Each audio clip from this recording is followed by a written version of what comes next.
Hello everyone, welcome to our channel educational mentorship. आज इस video में हम क्लास 9 साइंस का चैप्टर 3 एटम्स एंड मॉलिक्यूल्स को पढ़ेंगे। परमाणु एवं अणु क्या होता है, एटम्स एंड मॉलिक्यूल्स क्या होते हैं, इसको हम पढ़ेंगे। एनसीईआरटी की लाइन बाय लाइन को रीड करेंगे एंड उसका एक्सप्लेनेशन देखेंगे एंड उसके अलावा कुछ एडिशनल एंड एडवांस थिंग्स भी आपको बताएंगे। So let's start the chapter from the beginning. Ancient Indian and Greek philosophers have always wondered about the unknown and unseen form of matter। जो प्राचीन समय के जो भारतीय और जो ग्रीक फिलोसफर्स थे वो हमेशा इस चीज़ को लेके वंडर रहते थे, आश्चर्यचकित रहते थे कि मैटर का वो कौन सा फॉर्म है जिसको न तो किसी ने देखा है ना ही तो कोई उसके बारे में जानता है। The idea of divisibility of matter was considered long back in India around 500 BC। जो जो मैटर को डिवाइड करने का जो आइडिया आया, the idea of divisibility of matter, ये जो आइडिया आया आज से हजारों साल पहले इंडिया में ये आइडिया आया। An Indian philosopher Maharshi Kanak postulated that if we go on dividing matter पदार्थ we shall get smaller and smaller particles। भारतीय फिलोसफर जिनका नाम है महर्षि कनक, उन्होंने पोस्टुलेट किया, उन्होंने बताया कि मैटर को यदि हम डिवाइड करते जाएं तो हमें उससे छोटा से छोटा पार्टिकल्स मिलता जाएगा। अल्टीमेटली ये stage will come when we shall come across the smallest particle beyond which further division will not be possible. और हम मैटर को ऐसे ही डिवाइड करते जाएं तो एक ऐसा स्टेज आएगा, एक ऐसी अवस्था आएगी कि हम मैटर को और उससे ज़्यादा स्मॉलेस्ट फॉर्म में डिवाइड नहीं कर पाएंगे। ही नेम्ड दिस पार्टिकल्स परमाणु, और इन पार्टिकल्स का नाम उन्होंने क्या कहा, परमाणु। उन्होंने इस पार्टिकल्स को परमाणु कहा। Another Indian philosopher Pakudha Katyayana elaborated this doctrine and said that these particles normally exist in a combined form which gives us various forms of matter। एक और भारतीय फिलोसफर जिनका नाम है पाकुदा कत्यामा, उन्होंने बताया कि जो स्मॉलेस्ट पार्टिकल्स जो होते हैं मैटर के, ये एनवायरनमेंट में फ्रीली एग्जिस्ट नहीं करते हैं। मैटर का सबसे स्मॉलेस्ट पार्टिकल क्या होता है, एटम। तो एटम जो होते हैं एनवायरनमेंट में फ्रीली एग्जिस्ट नहीं करते, वो कंबाइंड फॉर्म में एग्जिस्ट करते हैं। Around the same era ancient Greek philosopher Democritus and Leucippus suggested that if we go on dividing matter a stage will come when particles obtained can not be divided further. और उसी समय जो Greek philosophers थे जिनका नाम था Democritus and Leucippus, उन्होंने बताया कि मैटर को डिवाइड करते जाएं तो एक ऐसा स्टेज आएगा कि और उससे ज़्यादा हम स्मॉलेस्ट फॉर्म में उसको डिवाइड नहीं कर सकेंगे। Stage will come when particles obtained can not be divided further, और हम उसके आगे और उसको डिवाइड नहीं कर सकेंगे मैटर को।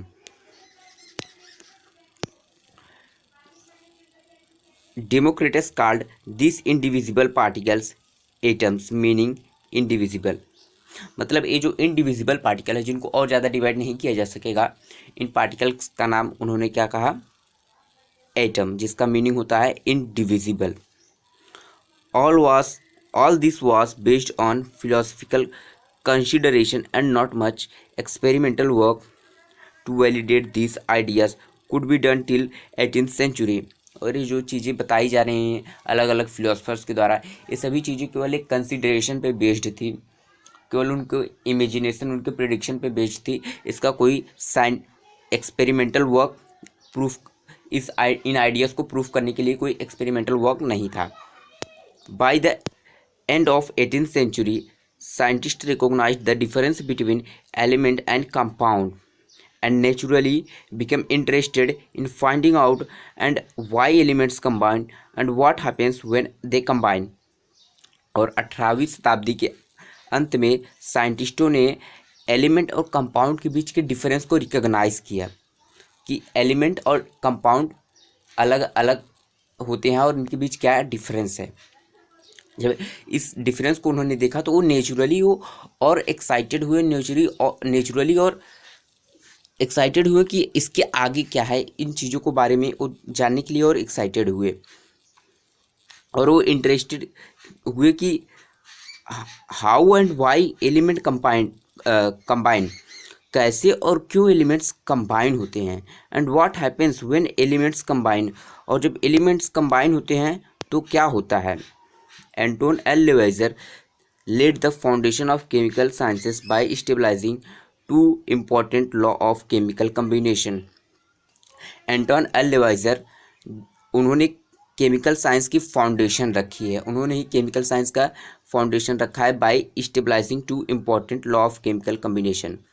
केमिकल कम्बिनेशन के दो इम्पॉर्टेंट जो दो लॉ उन्होंने रखे हैं, उसी की बेसिस पे उन्होंने केमिकल साइंस की फाउंडेशन रखी है।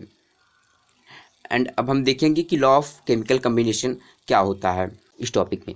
The following two laws of chemical combination were stabilised after much experiments by Lavoisier and Joseph L Proust.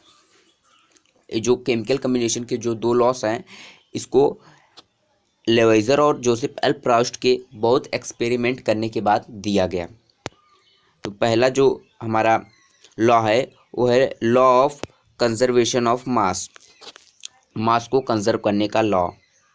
Is there a change in a mass when a chemical reaction, chemical change take place, जब अगर कोई chemical reaction होता है, chemical change होता है, तो फिर क्या एलिमेंट्स के मास भी चेंज होते हैं।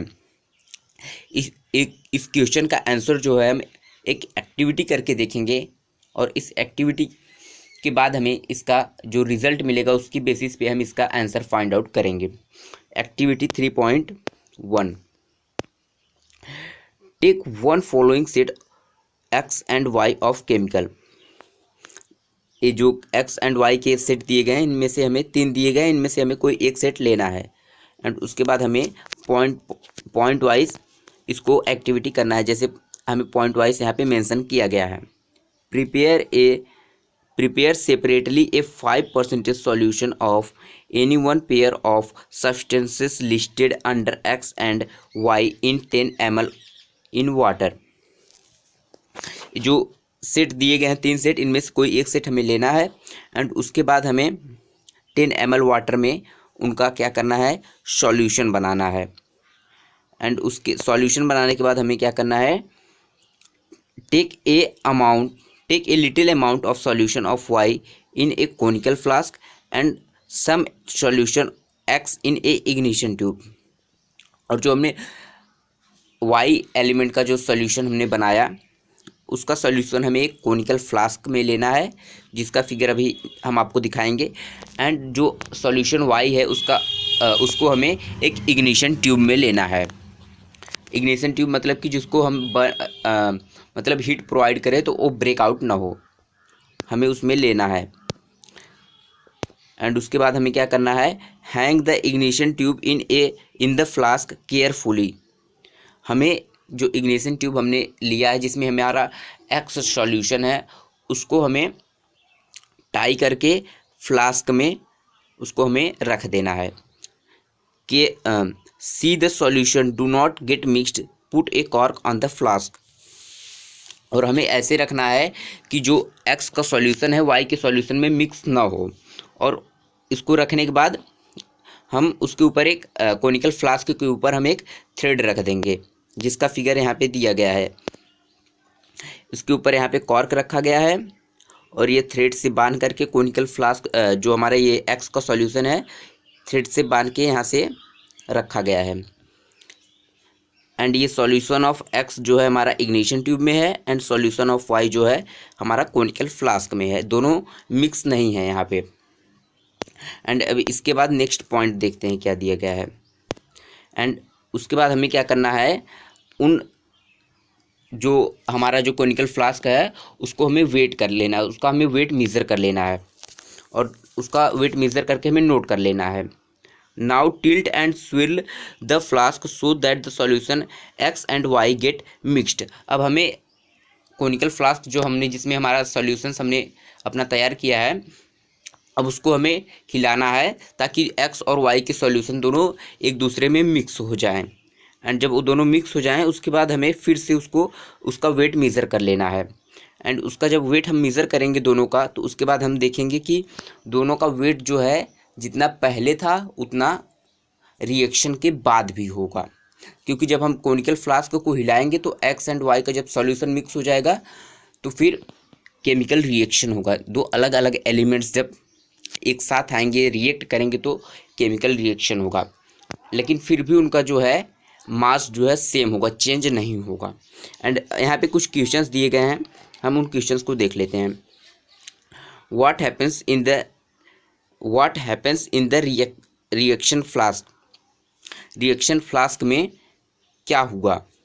रिएक्शन फ्लास्क में कुछ नहीं हुआ, केवल केमिकल रिएक्शन हुआ, X and Y solution combine हुए और एक नया कंपाउंड को फॉर्म किए। एंड नेक्स्ट क्वेश्चन क्या है? Do you think that A chemical reaction has taken place? आप क्या सोचते हैं, आप क्या समझते हैं इस एक्टिविटी से कि कोई केमिकल रिएक्शन यहाँ पे हुआ? तो यस, यहाँ पे केमिकल रिएक्शन हुआ। Why should we put cork on the mouth of the flask? और हमने जो फ्लास्क, जो कोनिकल फ्लास्क लिया था उसके ऊपर हमने कॉर्क क्यों रखा था? हमने कॉर्क इसलिए रखा था ताकि हमारे एनवायरनमेंट से बाहर से कोई एयर उसमें एंटर ना करे, ताकि उसका वेट चेंज ना हो। क्योंकि अगर एयर एंटर करे, शुरू में मान लीजिए अगर एयर नहीं है और बाद में एयर आ गया तो फिर उसका वेट में डिफरेंसेस आ सकते हैं, इसलिए हमने वहाँ पे कॉर्क को रखा था। And next question, does the mass of the flask and it's content change? तो फिर केमिकल रिएक्शन के पहले और केमिकल रिएक्शन के बाद फ्लास्क का जो वेट है एंड फ्लास्क के अंदर जो कंटेंट है उसका जो वेट है वो क्या चेंज हुआ? तो इसका वेट चेंज नहीं हुआ। Law of conservation of mass states that mass can neither be created nor destroyed in a chemical reaction. और ऐसा क्यों हुआ कि उनका जो है वेट जितना पहले था उतना बाद में भी रहा, केमिकल रिएक्शन होने के बाद भी? वो ऐसा इसलिए हुआ क्योंकि जो लॉ ऑफ कंजर्वेशन ऑफ मास है वो भी यही कहता है कि जो है हमारे केमिकल रिएक्शन होता है तो उसमें मास ना ही डिस्ट्रॉय होता है ना ही क्रिएट होता है, मतलब कि उसका मास जो है जितना पहले रहता है उतना ही रहता है, ना तो घटता है ना तो बढ़ता है। अब हम नेक्स्ट लॉ देखेंगे जो है law of constant proportion.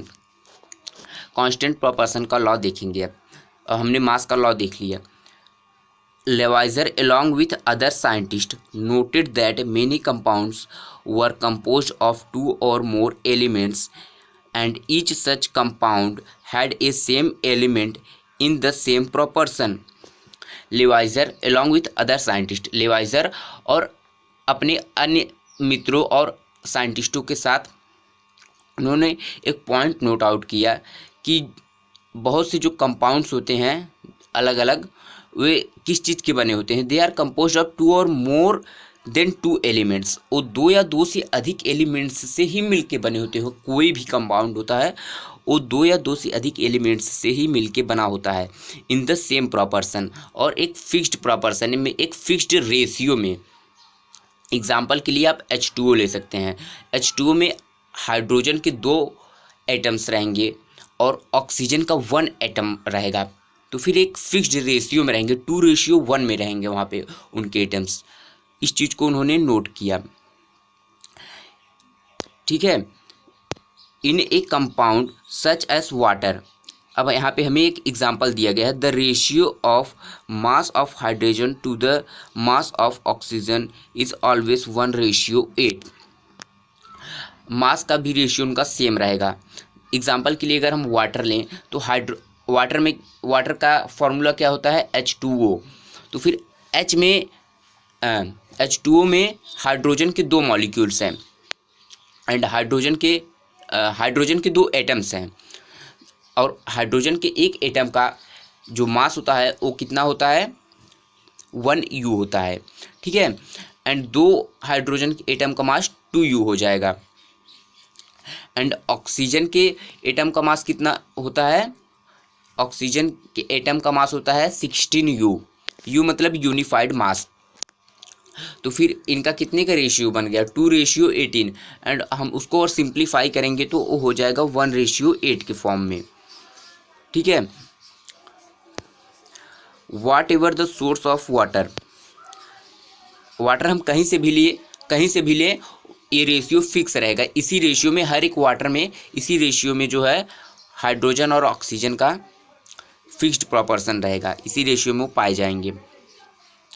10 if 9 gram of water is decomposed, इसीलिए अगर 9 ग्राम वाटर को अगर हम डिकम्पोज्ड करें, 1 gram of hydrogen and 8 gram of oxygen are always obtained. अगर हम 9 ग्राम वाटर लें और उसको डिकम्पोज्ड करें, डिकम्पोज वाटर का होता है इलेक्ट्रोलिसिस प्रोसेस से। इसको अभी हमें 10th में पढ़ना है कि वाटर को कैसे डिकम्पोज किया जाता है, हाइड्रोजन और ऑक्सीजन को कैसे अलग किया जाता है। लेकिन अगर हम इन दोनों को अलग करेंगे तो हमें 1 ग्राम हाइड्रोजन मिलेगा एंड 8 ग्राम ऑक्सीजन मिलेगा। Okay, similarly in ammonia, nitrogen and hydrogen are always present in the ratio 14:3। इसी तरह जैसे हमने वाटर में देखा, इसी तरह अगर हम अमोनिया में देखेंगे तो उसमें नाइट्रोजन और हाइड्रोजन का जो रेशियो होता है वो भी फिक्स है। वो कितना है? 14:3। उनके मास का यहाँ पे रेशियो बताया गया है। उनके मास का रेशियो 14:3 रहेगा। हम कहीं से भी वो अमोनिया ले, उस अमोनिया कंपाउंड को हम कहीं से भी ले, इससे कोई मैटर नहीं करता है कि हमने उसको कहाँ से लिया है। This led to the law of constant proportion which is also known as law of definite proportion. और इसी एक्सपेरिमेंट, इसी चीज़ के मतलब इसी लॉ ऑफ कांस्टेंट जो प्रोपोर्शन है, इसी चीज़ को हम क्या कहते हैं? Law of definite proportion. इसका एक अनदर नेम है लॉ ऑफ डेफिनिट प्रोपोर्शन। और ये जो लॉ ऑफ डेफिनिट प्रोपोर्शन है वो ये कहता है कि हम कोई भी कंपाउंड ले, उसका जो कंस्टिट्यूटिंग एलिमेंट्स है वो फिक्स्ड रेशियो में रहेंगे। This law was stated by Proust as, ये लॉ प्राउस्ट के द्वारा बताया गया। और उन्होंने क्या कहा? In a chemical substance the elements are always present in definite proportion by mass. उन्होंने बताया कि कोई भी सब्सटेंस हो, इन ए केमिकल सब्सटेंस, कोई भी सब्सटेंस हो, उनको जो एलिमेंट्स उनको कंस्टिट्यूट करते हैं, उनके मास का रेशियो फिक्स रहेगा। इस चीज़ को आप अंडरलाइन कर लीजिए अपने बुक में, because this is important. The next problem faced by scientists was to give appropriate example of these laws. अब ये चीज़ें तो उन्होंने बता दी, लेकिन अब इस चीज़ को एक्सप्लेन करने के लिए उनके पास अप्रोप्रिएट एग्जाम्पल्स नहीं थे। अब साइंटिस्ट को इसके लिए अप्रोप्रिएट एग्जाम्पल्स को देने की ज़रूरत पड़ी, इसका प्रॉपर एक्सप्लेनेशंस क्या है, उन चीज़ों को देने की उन्हें ज़रूरत पड़ी। Basic theory about the nature of matter,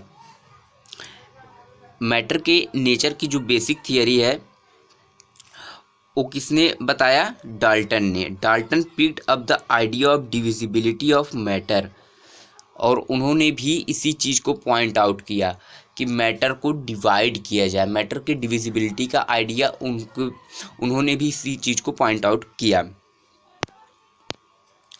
which was till then just a philosophy, और वो उस समय तक केवल एक फिलॉसफी थी कि मैटर को डिवाइड किया जाएगा तो उससे उसका स्मॉलेस्ट फॉर्म मिलता जाएगा।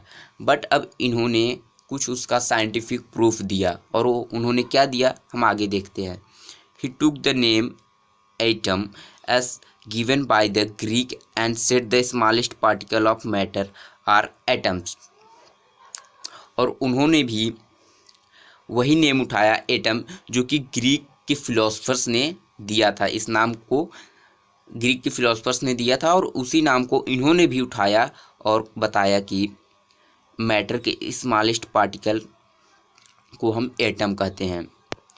His theory was based on the law of chemical combination, और उन्होंने जो थियरी दी उनकी theory law of chemical combination पे बेस्ड थी, और लॉ ऑफ केमिकल कम्बिनेशन को हमने पढ़ लिया है। Dalton atomic theory provided an explanation for law of conservation of mass and the law of definite proportion।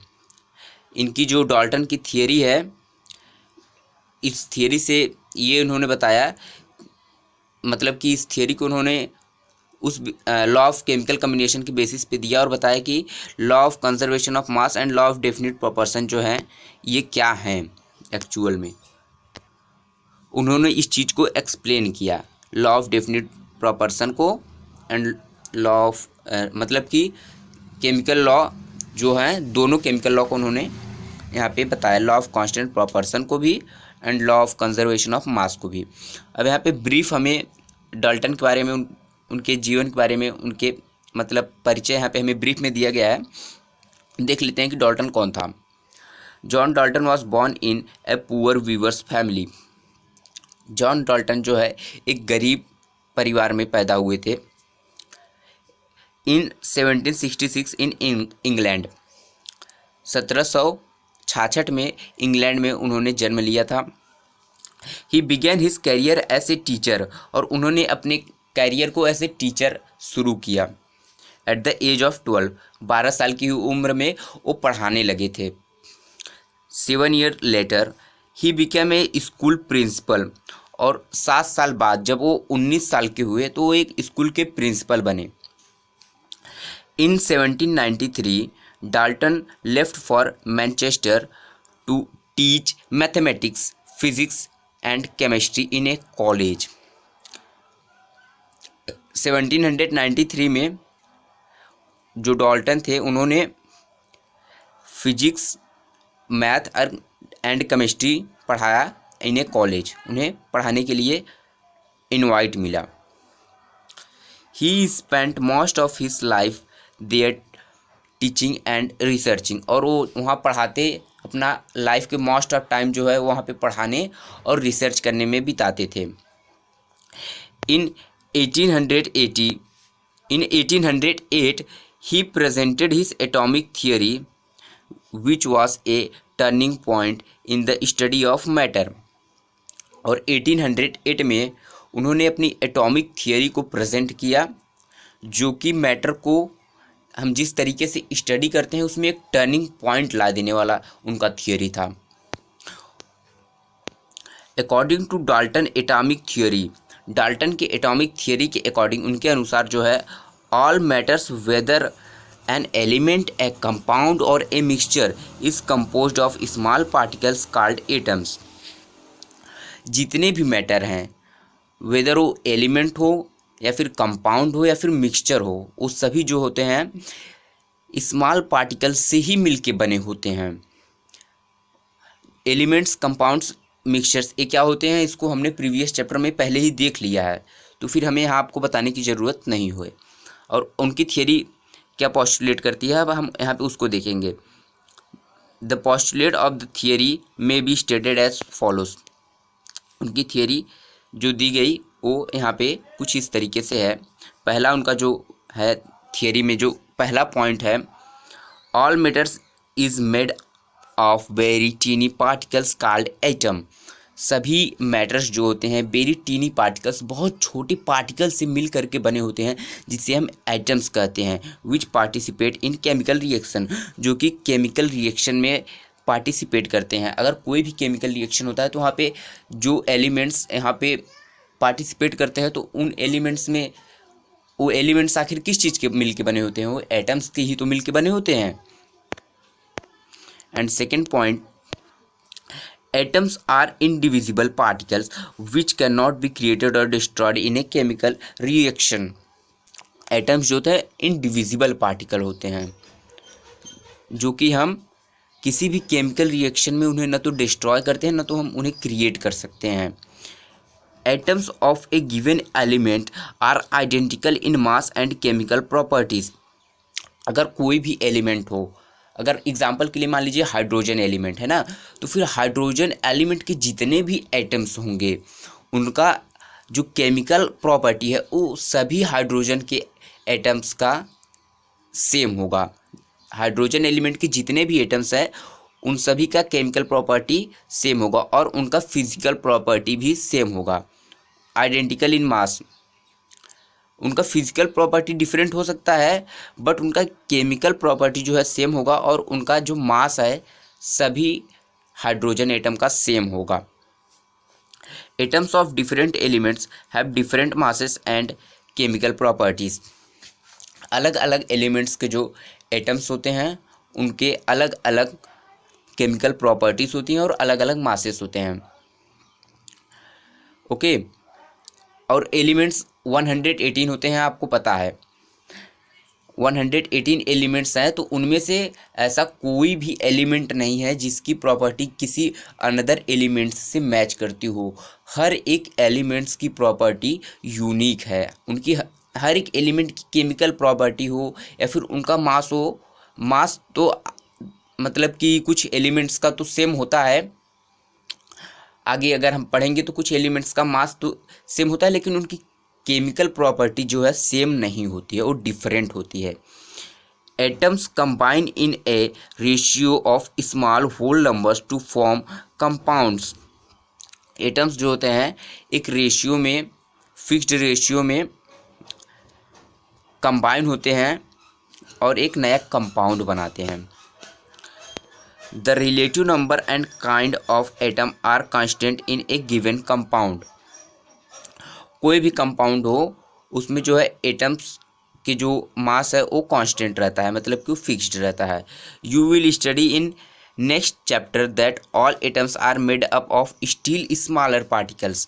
और अभी तक आप लोग देख रहे हैं कि एटम्स जो हैं किसी भी मैटर के स्मॉलेस्ट पार्टिकल हैं, वो इनडिविजिबल हैं, लेकिन अगर आप नेक्स्ट चैप्टर पढ़ेंगे तो उस चैप्टर में आप देखेंगे कि एटम्स भी डिवाइड किए जा सकते हैं। They are still smaller particles, मतलब उनको और डिवाइड मतलब उन एटम में भी जो है इलेक्ट्रॉन्स, प्रोटॉन्स एंड न्यूट्रॉन्स होते हैं।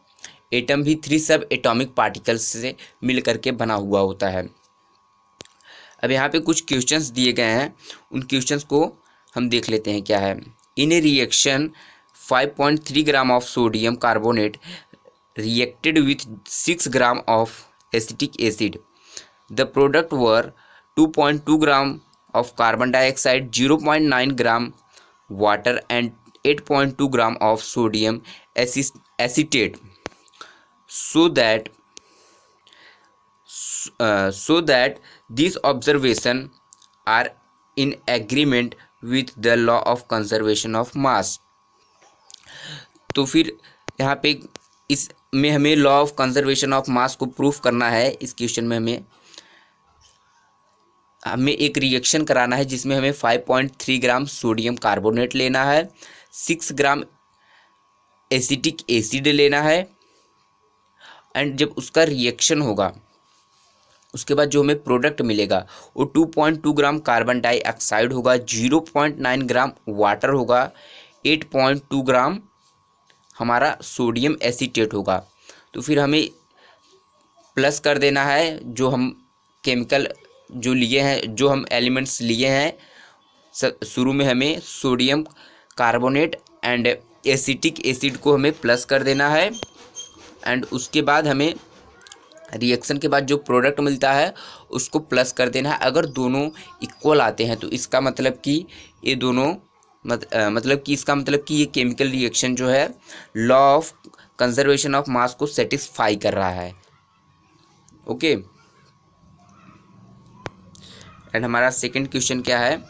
Hydrogen and oxygen combine in the ratio of 1:8 by mass to form water. What mass of oxygen gas would be required to react completely with 3 gram of hydrogen gas. यहाँ पे हमसे ये पूछा गया है कि 1 ग्राम ऑफ हाइड्रोजन गैस को water बनाने के लिए 8 ग्राम ऑफ ऑक्सीजन से रिएक्ट करना पड़ता है। तो फिर 3 ग्राम ऑफ हाइड्रोजन है तो उसको वाटर बनाने के लिए कितने ग्राम ऑफ ऑक्सीजन से रिएक्ट करना पड़ेगा। तो फिर यहाँ पे हमें इंटू 3 कर देना है। 1 इंटू 3 करेंगे तो 3 आएगा और 8 इंटू 3 करेंगे तो हमारा कितना आ जाएगा 24 आ जाएगा। तो 24 ग्राम ऑफ